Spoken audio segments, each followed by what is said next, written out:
Bon matin à vous tous. On est live ce matin. Le samedi matin, rappelez-vous, c'est le samedi des présidents. Fait qu'on regarde ensemble l'histoire d'un président, un témoignage d'un président. Et mon nom est Ghislain Larochelle. Je suis fondateur d'imofacile.ca et je suis avec vous chaque matin de la semaine et de la fin de semaine pour jaser avec vous. C'est sûr que je prends des petits breaks une fois de temps en temps. Là, j'ai Jean-Luc qui me remplace. Entre autres, mardi, c'est Jean-Luc qui va me remplacer. Merci d'être avec nous chaque matin. J'ai plein d'auditeurs qui nous suivent et qui adorent les entrevues qui sont faites. Demain matin, on parle avec Frédéric Raymond. On parle de naturopathe. Elle est naturopathe kinésiologue et on va parler de poids. Elle a quelque chose à nous révéler demain. On va parler de crise aussi, bien sûr. Qu'est-ce que la crise a fait sur notre poids? Et peut-être qu'on devrait avoir une coiffeuse aussi à un moment donné, un jour. Lundi, 3 clauses que vous devez mettre absolument dans votre convention d'actionnaire ou de partenariat. Faites attention, Maître Audet va vous donner les clauses à mettre dedans. Mardi, on a un témoignage d'un courtier immobilier avec James Martel, qui nous présente comment il a réussi à profiter du coronavirus, comment il a pris soin de lui durant cette période-ci, et il va vous donner plein de techniques pour vous aider à prendre soin de vous. Mercredi, on a la chance d'avoir Heinz Brouillette de la Corpic. On va parler location, on va parler locataire, on va parler immobilier. Et mercredi, n'oubliez pas le programme de coaching double. On a une cohorte live qui décolle. Je vois plein de gens qui arrivent. Là. Jean-Michel, bon matin. André Lapierre, qui est là chaque matin. André, merci d'être avec nous. José, Nick, qui est là souvent aussi. Merci d'être avec nous autres, Nick. Et Christian, merci à toi aussi d'être là. Jeudi, on a une formation virtuelle, jeudi soir à 19h, et on va parler de comment devenir libre financièrement. C'est quoi les différentes façons qu'on peut investir en immobilier? C'est une formation qui coûte pas cher. Elle est là pour vous aider, pour les gens qui veulent apprendre l'immobilier. On est là pour vous montrer comment faire aussi. Fait qu'on a plein de gens qui rentrent encore ce matin. Patrick, Joanne, Dominique Blouin. Ah, on le connaît, lui! On ne doit pas parler de Bon matin, Dominique. présentation. J'ai la chance d'avoir un matin un entrepreneur dans l'âme, Martin Lavoie. Martin, peux-tu nous parler un petit peu de toi, d'où tu viens? Tu es spécialisé dans tout ce qui est intelligence artificielle, recrutement, embauche. Fait que, en premier, avant de parler de ton entreprise, parle-nous donc de toi plutôt.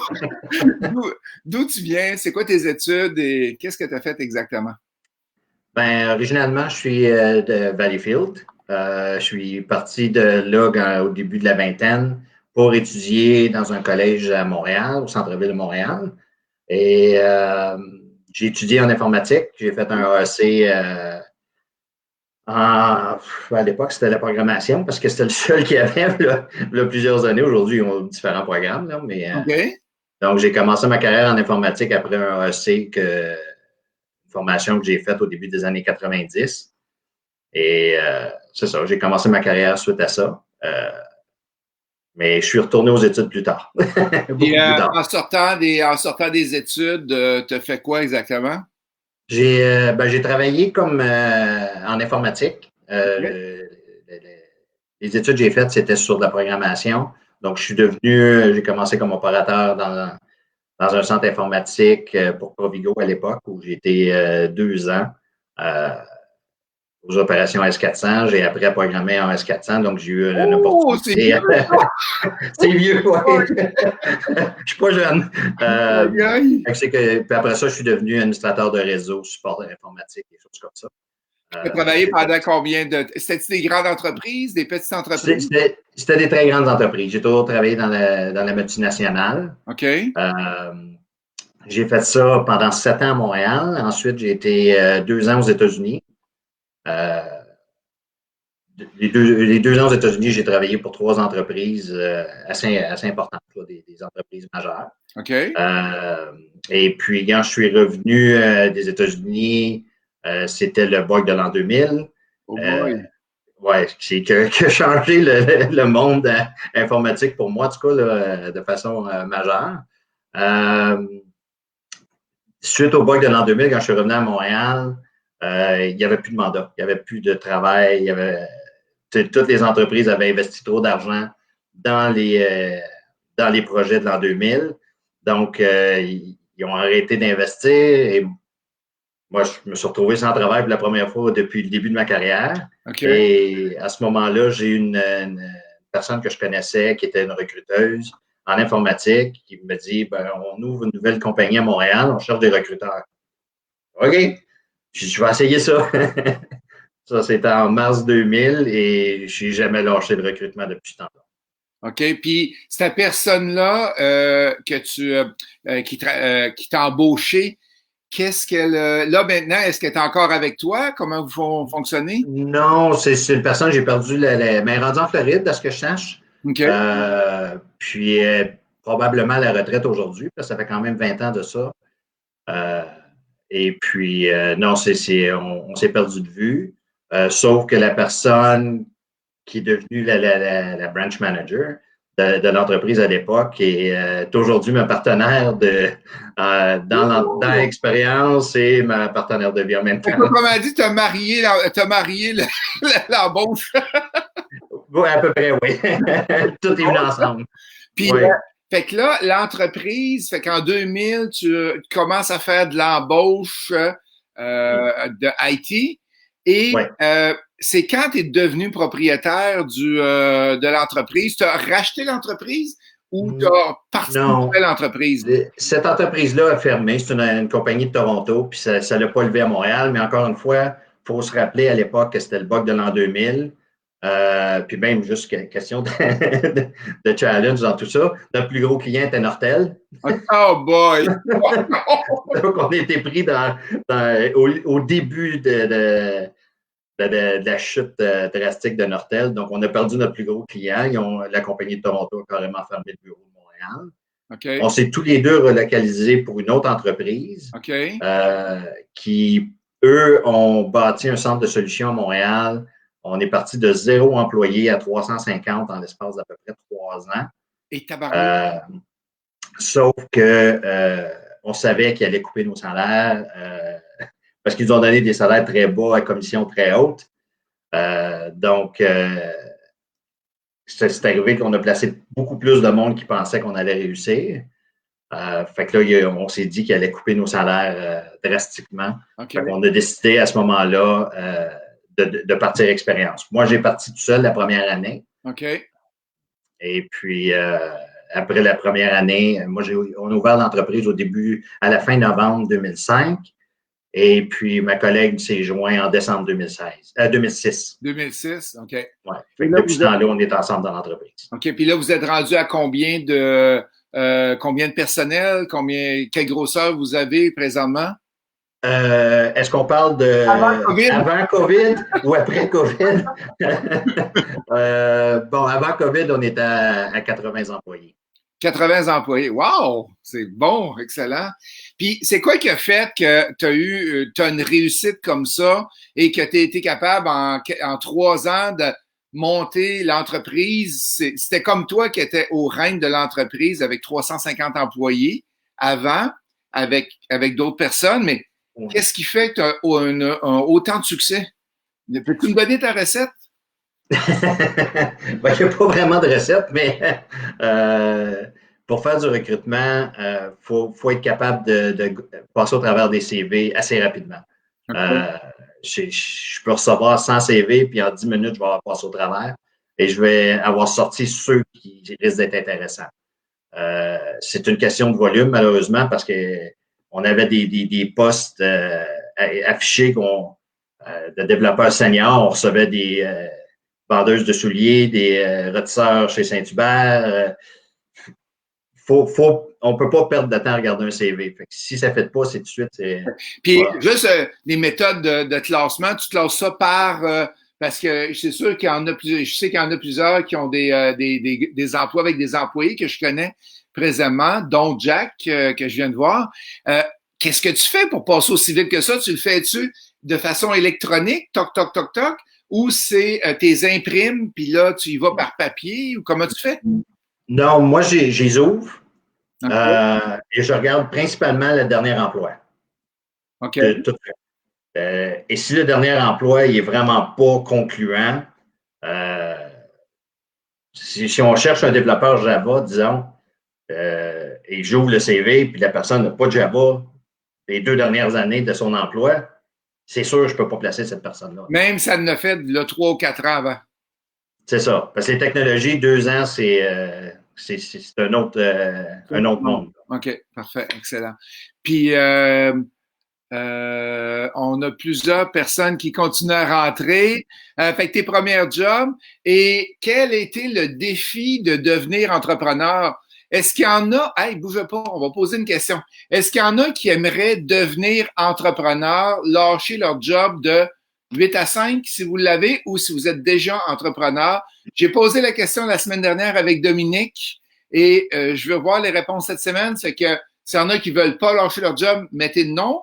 Et oui, ou si vous êtes les deux, je vais voir les statistiques qu'on a cette semaine avec nous autres.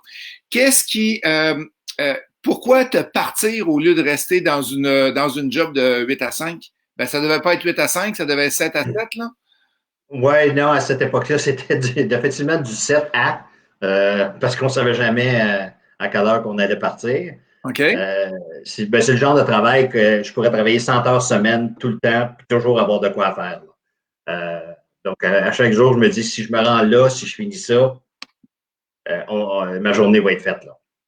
OK. Pourquoi partir Oui. c'est avoir un meilleur contrôle. Ne pas avoir à vendre des postes permanents quand on sait qu'ils ne sont pas permanents. C'est d'être honnête avec les consultants et les employés qu'on embauche. OK. C'était pas toujours le cas dans les entreprises où j'ai travaillé avant.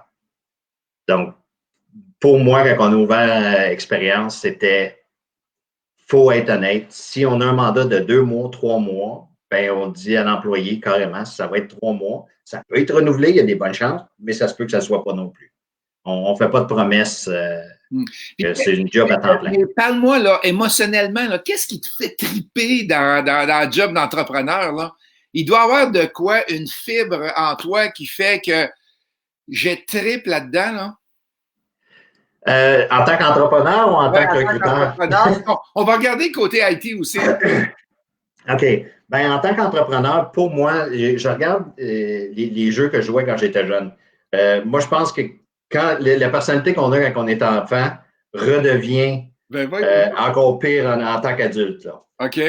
Moi, j'aimais les jeux comme des Lego mécanos. J'aimais prendre des pièces une par une puis les bâtir. OK. Puis faire quelque chose avec. En entrepreneuriat, c'est exactement la même chose. C'est chaque décision qu'on prend, c'est pas toujours des bonnes. Des fois, on en prend des moins bonnes, mais on apprend de ça et on continue à bâtir notre environnement. C'est juste que c'est pas physique, on le voit pas comme tel, mais chaque projet qu'on fait amène quelque chose dans l'entreprise, bâtit, nous amène vers quelque chose de nouveau. Excellent. Moi, sais-tu qu'est-ce que, avec quoi, avec quoi je jouais quand j'étais jeune? Je ne pas les poupées. T'as pas d'épée, OK. Non, avec des Tonka, puis faire des petits Ouais. chemins dans le sable, puis aller construire, puis je tripais bien là-dessus. Hey, je pose la question aux gens, avec quoi vous jouiez quand vous étiez jeune? Est-ce que c'est un indice pour vous de votre métier où vous êtes rendu là? Est-ce que c'est un indice où vous êtes rendu là? Et je regarde les réponses qu'on a présentement et il y en a plusieurs, oui. Tabarouette, un matin, je te dirais qu'on a 80% des gens qui veulent lâcher leur job un jour et devenir entrepreneur. Excellent. Y a-t-il quelque chose que tu es fier au long de ta carrière que tu peux dire, oui, je suis super fier de ça, d'avoir réalisé ça? Ben, d'avoir ma propre entreprise depuis 15 ans, bientôt 15 ans, j'ai toujours eu l'âme entrepreneuriale. Je me souviens d'avoir eu des discussions au secondaire avec des amis, dire que j'allais me partir en affaires un jour. Mais à cette époque-là, j'avais aucune idée ce serait quoi, là. Je ne pouvais pas dire, là, oh, je vais faire telle affaire, telle affaire. Probablement, la job que je fais aujourd'hui, je ne savais même pas qu'elle existait à l'époque. Mais je voulais me partir en entreprise. C'était mon rêve d'être entrepreneur. Aujourd'hui, je regarde le parcours qu'on a passé au cours des 15 dernières années, les hauts et les bas. On a passé la crise financière de 2008. Aujourd'hui, c'est le COVID. On regarde pour l'après. Donc, c'est des challenges, mais en même temps, on continue, puis on avance, puis on apprend. Puis, pour moi, c'est une surprise d'être encore là 15 ans plus tard. Fait que c'est de ça que tu es fier. Moi, je te connais bien, Martin, ça fait quelques années qu'on se connaît. Veux-tu me dire de quelque chose que je suis fier de toi, puis je fais une annonce aujourd'hui? OK. Là, t'es là. C'est un peu mon prendre une gorgée de café, là. C'est toi qui vas parler. Oh, la goutte du malaise. Vous savez que Non, je suis très fier de toi parce que tu m'as appris quelque chose que j'avais jamais réalisé. Depuis qu'on se connaît, tu m'as appris une chose. C'est que l'embauche des gens ne doit pas être faite selon la nationalité. Toutes les nationalités sont bonnes et juste me présenter, tu pourrais peut-être présenter les gens qui travaillent avec toi. Et ça a comme fait un déclic en moi. J'avais jamais porté attention aux nationalités, mais toi, c'est très important le respect des gens, le respect des nationalités. Parle-nous donc ça, parle-nous donc ça. Tu vas me rendre émotionnel, tu sais à quel point que ça me touche. Je sais que ça te touche beaucoup. C'est un sujet pour moi là, qui est, c'est la base de notre entreprise. On accepte tout le monde, peu importe la nationalité, peu importe la culture, la religion, l'orientation sexuelle. Pour nous, c'est l'acceptance. Point final. La personne a des talents, on a des besoins. Si les talents matchent les besoins, la personne va être embauchée, sûr et certain. Et je pourrais te raconter des histoires à un moment donné, peut-être pas en caméra live. Là. Hey, vas-y, on est samedi matin, vas-y, on écoute ça. des gens qui sont des nouveaux immigrants, des talents incroyables. Ils te racontent des histoires de guerre, des pays en guerre qui ont survécu. Là, ils arrivent au Québec, ils arrivent à Montréal, puis nous, on leur retrouve leur premier emploi. Ces gens-là sont reconnaissants, mais à un niveau qu'on ne peut même pas imaginer. Là. Puis souvent, ils ont de la misère à parler français aussi. Français? Puis... Oui. Nos plus gros clients sont généralement des multinationales où est-ce que la langue de travail est principalement anglaise. OK. Donc, puis on a souvent des gens, parce qu'on fait des logiciels de reconnaissance vocale, qui doivent parler une autre langue. OK. Donc, que ce soit allemand, suédois, italien, mais il faut que les gens aient été éduqués dans ces pays-là. Donc, évidemment que c'est des pays où est-ce que le français est troisième, quatrième, cinquième langue. Ouais.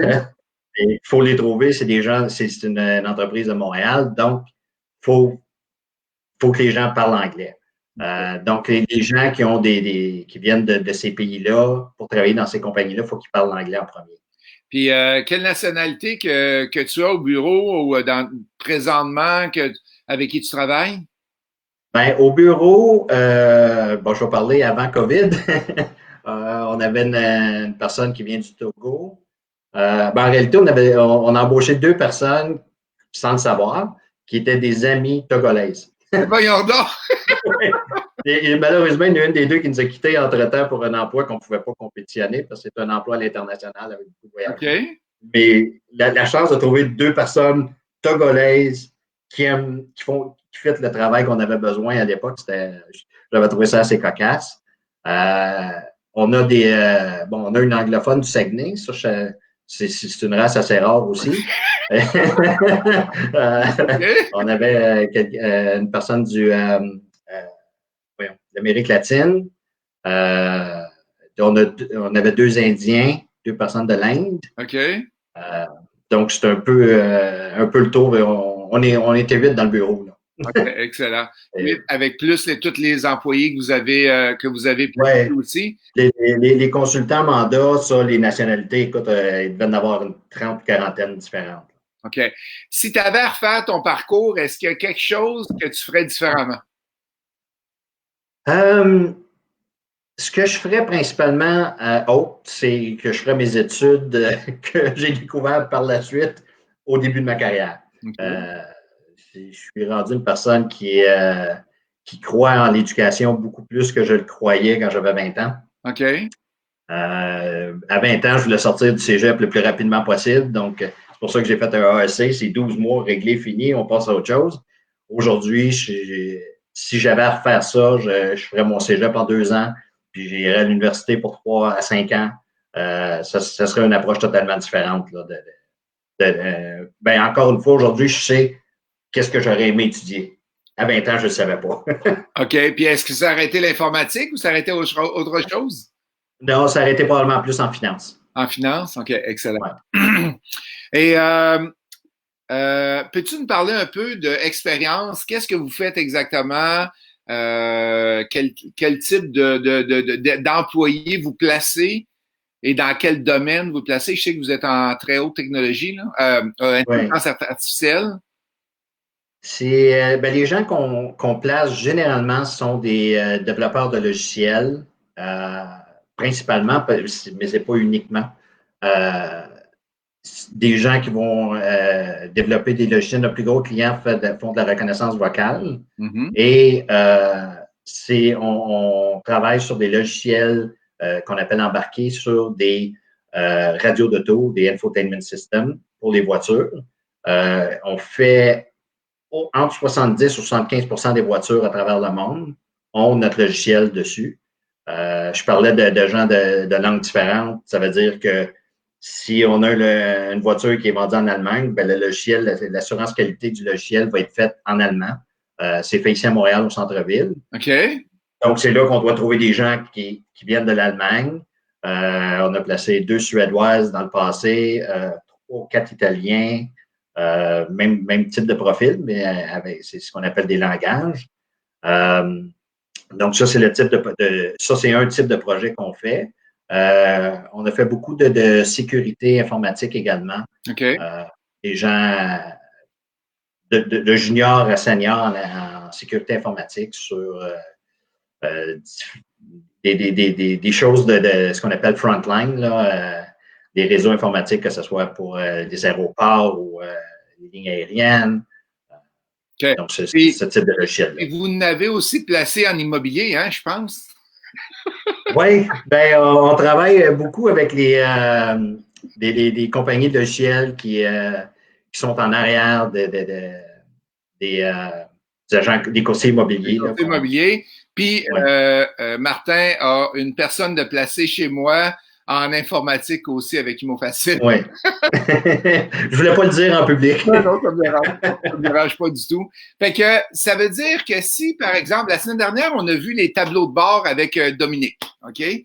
Fait que Dominique, on était là. Si il y a quelqu'un qui veut il a besoin d'aide avec son ordinateur, il a besoin d'aide à programmer quelque chose qu'il voudrait améliorer, tu peux, ben, je sais pas si c'est le bon mot, là, mais tu peux prêter une personne en informatique pendant un mois pour l'aider dans sa vie d'informatique, par exemple, pour développer quelque chose qui a besoin à l'interne, comme tu fais comme on fait chez nous. Fait que nous autres, on est en train de se développer on fait de la programmation, on fait des lancements de nouveaux produits avec la personne que tu nous as prêté, qui est designer en passant et aussi programmeur. Fait que toi, c'est un service que tu peux offrir, mais tu peux pas avoir ça pour 4 heures, là. Il y aura un minimum de temps, là. Oui, je dirais que c'est un minimum de 4 à 6 semaines. Okay. C'est à peu près les mandats les plus courts qu'on va travailler avec. Mais généralement, quand on place des gens, c'est soit des gens à temps plein, donc 40 heures semaine, disons, Oui. 37, 40 heures, là, dépendant des clients. Et si c'est moins d'heures par semaine, ça peut être aussi plus long. On a placé quelqu'un dans le passé sur un mandat. Il travaillait une dizaine d'heures par mois, mais ça a duré 3 ans. Hey, tabarouette, OK. Il supportait un client avec une application particulière. C'était pas à temps plein. Le gars travaillait à temps plein ailleurs, mais il faisait ses 10 heures par mois. C'était généralement un week-end qu'il faisait du support ici et là. OK. Donc, ça, c'est des choses qui peuvent se faire aussi. C'est possible. C'est possible. Si vous avez des questions pour Martin, c'est le temps de les poser. Je ne sais pas si j'ai un bug dans mes posts. J'ai presque plus rien qui rentre. Martin, on a eu des gens, Kevin qui nous dit que lui, il jouait avec les Lego Nintendo Tonka, bâtir des cabanes. On a eu Robert qui nous dit, lui, qui a créé ses propres jeux. Fait que ça doit être une personne très créative. Christian qui est avec les Tonka lui aussi. Et là, maintenant, il était dans les armoires de cuisine. Avez-vous des questions pour Martin? Bougez pas, je vais juste aller voir si j'ai pas un bug avec les questions. Prochaine chose que je voulais te demander, c'est quoi le plus grand défi que les entrepreneurs vivent selon toi quand ils décident, OK, je lâche ma job puis je veux m'en aller entrepreneur? C'est quoi tu penses qu'ils vivent le plus grand défi qu'ils en vivent? Il y en a plusieurs. Puis les défis changent au fil des années. J'ai vu une conférence à un moment donné d'une dame qui avait une trentaine d'entreprises, elle valait plusieurs milliards de dollars. Puis elle disait toujours, si je peux juste me rendre à 1 million de ventes, j'aurai plus de problème. Si je peux juste me rendre à 5 millions de ventes, j'aurai plus de problème. Mais non, c'est d'autres problèmes. Les problèmes sont toujours là. Donc, il faut apprendre à dealer avec ça. Je pense que le plus gros challenge initialement, c'est le cash flow. C'est toujours un problème de gérer les fonds qu'on a, qu'est-ce qu'on peut faire, comment on peut parce qu'on veut toujours se rendre à quelque part très rapidement, mais on n'a peut-être pas nécessairement l'argent ou les ressources internes pour pouvoir se rendre là, donc il faut y aller étape par étape. Et l'autre problème qui est généralement, pour moi, a été là, de ne pas savoir qu'est-ce qui nous manquait. Dans le sens que moi, je savais faire du recrutement. Okay. J'étais capable de lire un CV. Mais je n'étais pas capable nécessairement de lire les états financiers, de voir que mon cash flow était peut-être pas bon ou était mal aligné. Ça, c'est au début de l'entreprise. Donc, de s'entourer de gens avec des besoins, qui fitent des besoins qu'on peut avoir, que ce soit un comptable, un avocat, la BDC nous ont supportés dans certains projets. Donc, c'est de s'entourer avec des personnes ressources autres pour combler les choses qu'on ne connaît pas. Puis la plupart des entrepreneurs vont connaître cette partie-là, là, ils vont dire, moi, je connais ça là, de fond en comble. Oui, mais en entreprise, tu es obligé de faire ça. Là. si vous voulez lire un bon livre, ceux qui nous écoutent aujourd'hui, là, le livre Imite avec Michael Gerber, il explique exactement qu'est-ce que Martin nous parle. C'est que on est des bons techniciens, on fait des choses, par exemple, je sais pas moi, dans son livre, je me rappelle plus comment elle s'appelle, je pense que c'est Sonia qui est dans le livre et qui fait des tartes. Elle est super bonne pour faire les tartes. Il n'y a pas de meilleure tarte au monde. Mais dans son métier, elle va en faire moins parce qu'elle a plein d'autres choses, comme tu dis, à t'occuper du cash flow, les finances, le marketing, les ventes. Fait que si vous avez à apprendre, allez chercher ce livre-là. Ça vaut tellement la peine d'aller le lire ou l'écouter. Il est en audio aussi. Je pense qu'il y a 8 heures en audio. Ça vaut réellement la peine. Et toi, vas-y. C'est ce que je veux dire, c'est que l'importance quand tu es entrepreneur, c'est de focusser et de mettre tes efforts sur dans quoi tu es bon. Et non pas perdre du temps sur des choses. Tellement d'accord avec toi, là. Tellement d'accord. Il y a des gens qui commencent en immobilier, puis qu'est-ce qu'ils veulent faire? Ils veulent tout faire. Ils veulent faire les rénovations, ils veulent gérer le locataire, ils veulent s'occuper de la comptabilité, tout. Mais la comptabilité, ils haïssent ça. Fait qu'est-ce qui arrive? C'est qu'ils retardent. Puis là, ils savent pas comment sont leurs immeubles. Moi, chaque mois, j'ai mes résultats de chacun de mes immeubles. Je sais s'il y a un problème. Je sais mon taux d'inoccupation. J'ai des KPI qui me l'indiquent. Fait que, tellement vrai qu'est-ce que tu dis là. Travailler sur vos forces et non vos faiblesses. Mais comment qu'on fait pour travailler sur nos forces et non nos faiblesses? Si on a de la comptabilité à faire, Martin, on fait quoi? c'est d'embaucher quelqu'un pour le faire à sa place. Parce que moi aussi, je faisais ma propre comptabilité au début. Et je me souviens, la première fois que mon comptable était comme non, non, non. Et là, j'ai embauché une personne pour faire la tenue de livre qui était un ami de mon comptable et de moi en même temps. Puis il a fait comme qu'est-ce que tu faisais là? Parce que je ne connaissais pas ça. Fait que je rentrais ça comme je pensais. C'était tout croche. Il a pris des heures et des heures à rétablir nos systèmes comptables pour que ça soit normal. Que ça soit plus. Donc, au bout de la ligne, ça m'a probablement coûté plus cher que de l'avoir embauché au début. Oui, ben c'est ça, parce qu'il y a des erreurs à corriger. Tu ne rentres pas les données de la bonne façon. Excellent. On a Mélanie qui nous demande c'est quoi le nom du livre? C'est Imite, je l'ai écrit dans le chat, Revisited. Oups, de Michael Gerber. Je t'ai fait une faute dans le mot Michael, là. Désolé.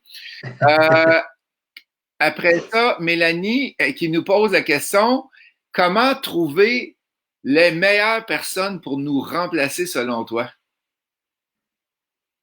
Ah, bon, ça dépend, ça dépend sur quoi, là, mais bon, je suis en recrutement, fait que pour moi, trouver des bonnes ressources, c'est sûr que c'est pas, c'est peut-être plus facile parce que c'est ça qui est mon métier.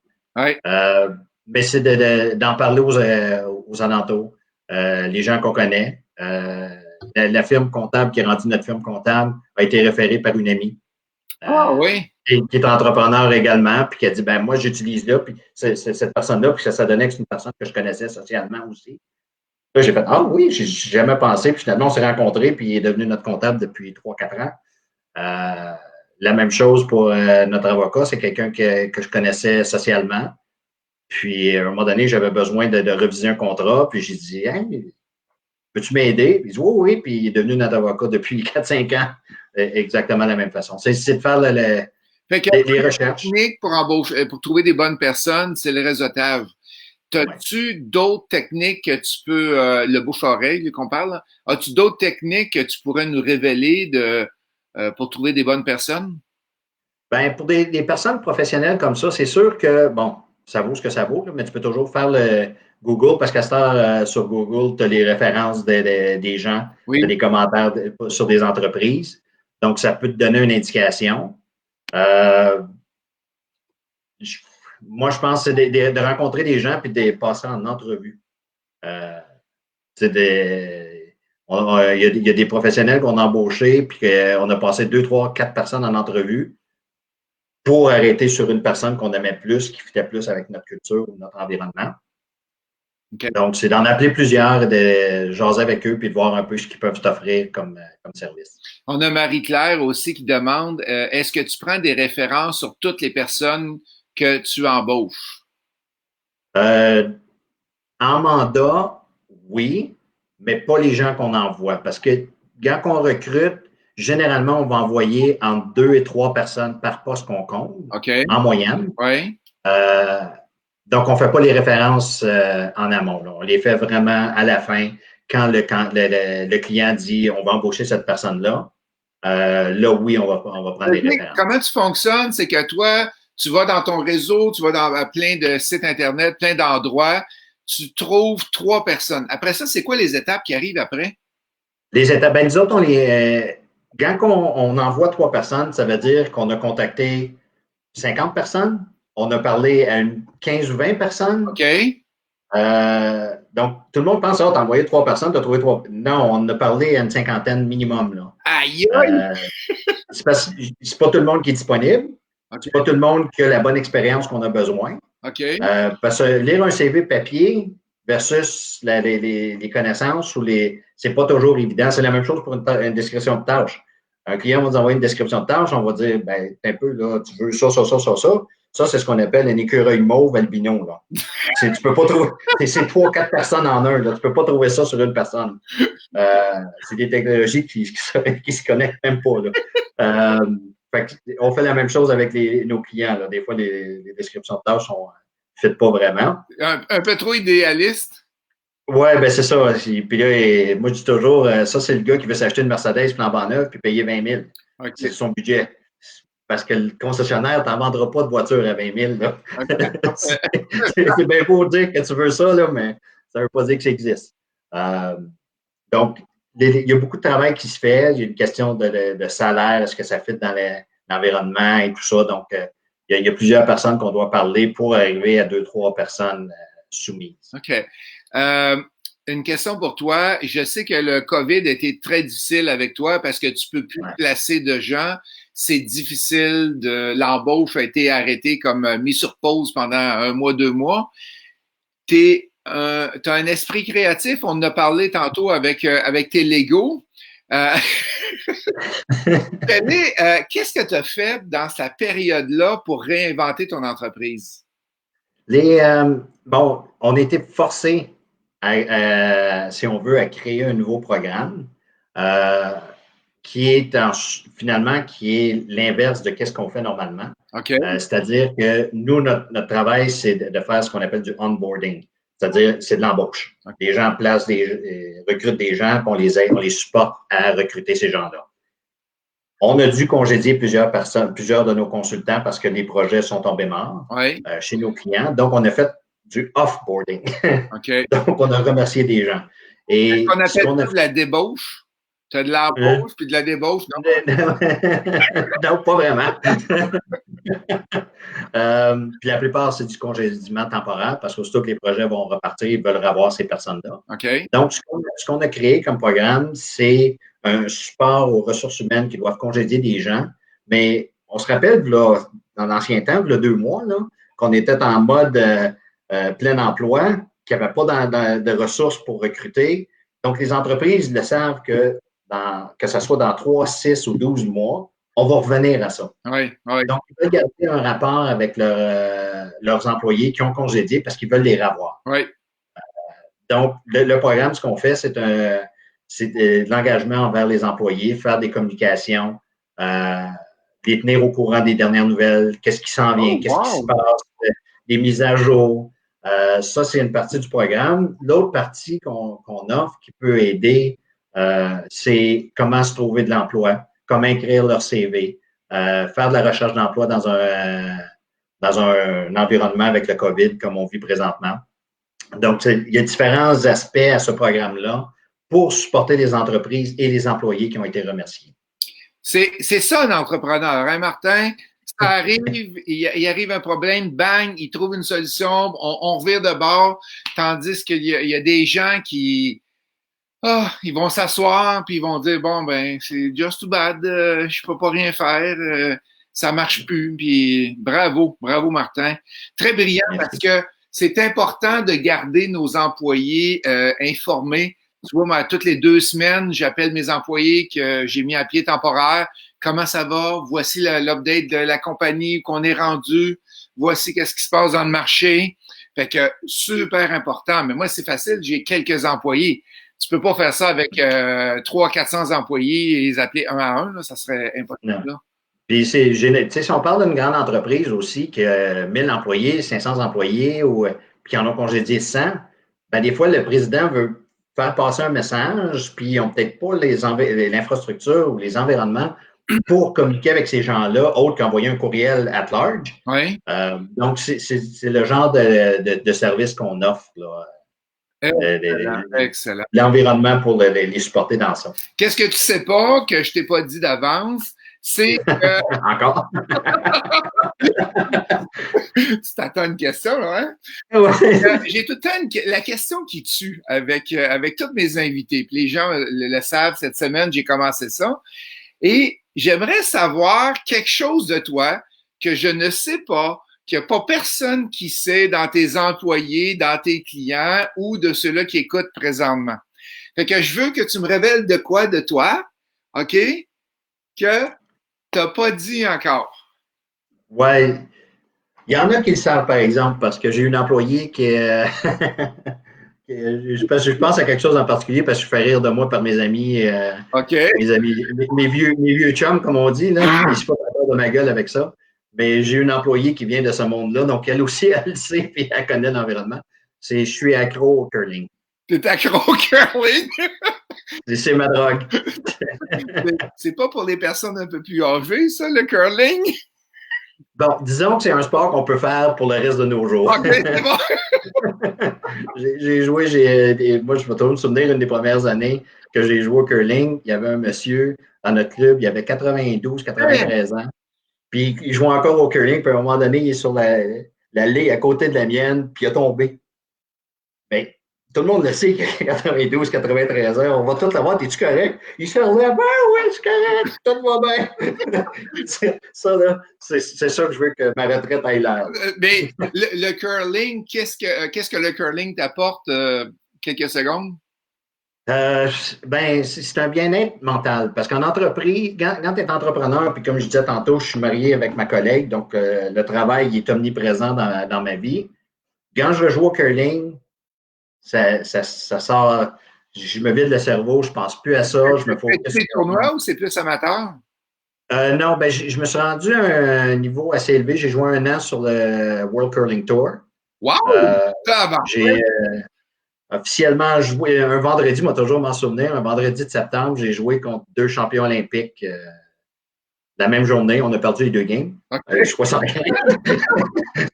On était serrés dans une des games pendant un petit bout, mais à un moment donné, ça a changé. Ouais. Mais ça a été pendant un an. Je joue en compétition, disons, plus au niveau provincial. Mais c'est un petit réseau, c'est tout le monde qui se connaisse. Puis, Robert Forcier qui dit une race en voie de disparition. Non, en réalité, c'est le contraire. C'est un des sports qui accroît le plus au Canada présentement. Ben voyons donc, toi. Oui. C'est surtout à cause des Olympiques. C'est principalement les Olympiques. Depuis que c'est un sport, les gens, nous, durant les Olympiques, on va avoir des journées portes ouvertes parce que les gens sont curieux, veulent savoir comment ça marche. Puis, ils regardent ça puis ils ne comprennent pas le principe, là, donc ils veulent apprendre. Bon, hey, on devrait organiser ça avec les gens d'Imo Facile, un genre de soirée ou un samedi curling. J'ai jamais joué à ça de ma vie, je sais pas à quoi ça ressemble. Oui.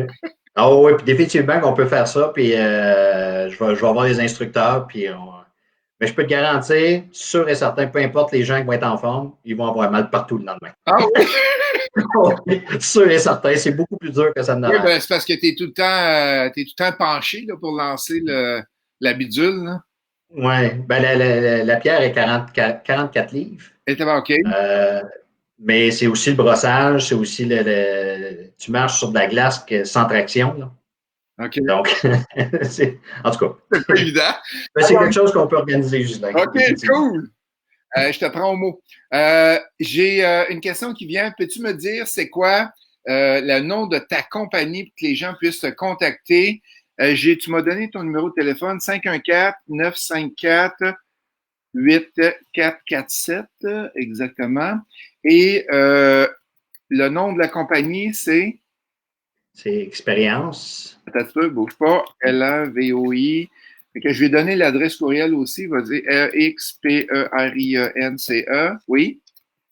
Ben là, c'est ça. Le nom, c'est Experience AI Solutions. OK. C'est tout ça en un mot. AI pour Artificial Intelligence. Oui. Donc, Okay. Expérience AI Solutions avec un S.com. Fait que si les gens ont des mandats, s'ils connaissent des gens qui ont besoin de mandats en informatique principalement, tu es capable de l'aider. Ouais, ou ça peut être des gens qui cherchent aussi de l'emploi.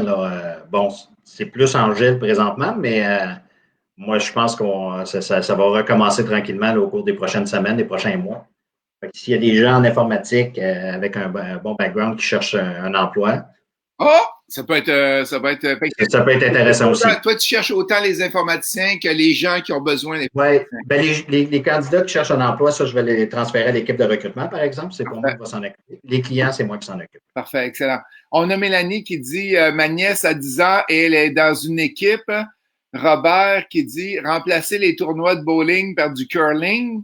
Et Patrick qui dit OK, Martin, organise-moi une partie avec Rachel Homan. Ouais. Ben, j'ai bien connu son frère Rachel. OK. Il joue sur le circuit au Québec. Excellent. C'est que là, on a tout ça là-dessus. LinkedIn, nom de la compagnie. Merci, David, d'avoir été là. Fait que, on termine avec ça. En dernier, si tu avais un conseil à donner à un entrepreneur, ça serait quoi que tu lui donnes en terminant? Là, si tu avais le conseil là, qui vaut super de l'argent, là, ça serait quoi le conseil que tu donnerais à un entrepreneur? Autre que foncer, allez-y. Non, ça va être ça. Ça va être ça. C'est sûr que c'est pas donné à tout le monde d'être entrepreneur parce qu'il y a tellement de choses. C'est comme un feu d'artifice. Là. Des fois, ça se promène d'un bord à l'autre, mais c'est tellement valorisant aussi d'un autre côté. Là. Mais pour foncer, mettons, on continue sur le thème foncer. Tu vois ça comment? Comment qu'une personne dit, j'ai une job de 8 à 5, est sécuritaire, j'ai mon salaire qui rentre à chaque semaine. Comment je peux foncer? C'est de s'assurer d'avoir une structure de base.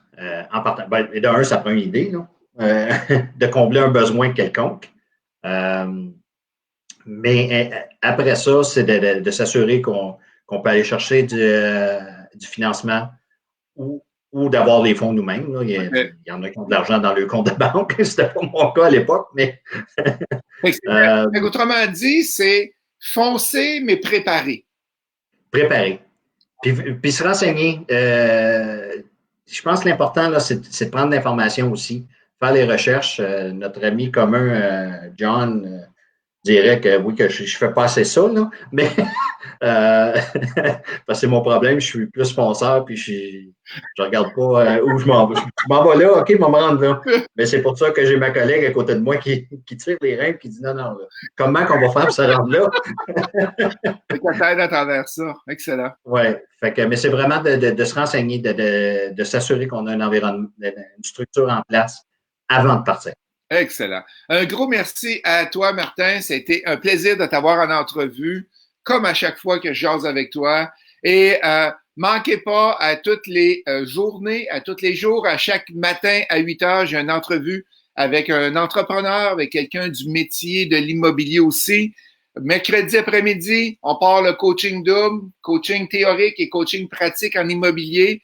C'est de 13h à 20h. Et jeudi soir, formation, devenir libre financièrement grâce à l'immobilier. On va vous donner nos trucs, comment on fonctionne. Encore un gros merci, Martin, pour d'avoir été avec nous ce matin. Reste avec moi. On remercie aussi les auditeurs. Vous avez le numéro de téléphone à Martin. Vous avez son lien LinkedIn que j'ai vu que il y a quelqu'un qui a mis. C'est qui? Ah, c'est David qui a mis ça, David Salerno. Oui, David, en passant. Bonjour, David. Merci à vous tous. Encore, bonne journée à vous tous. On se voit demain matin. Merci, Martin. Bonne journée, tout le monde. Merci, Justin.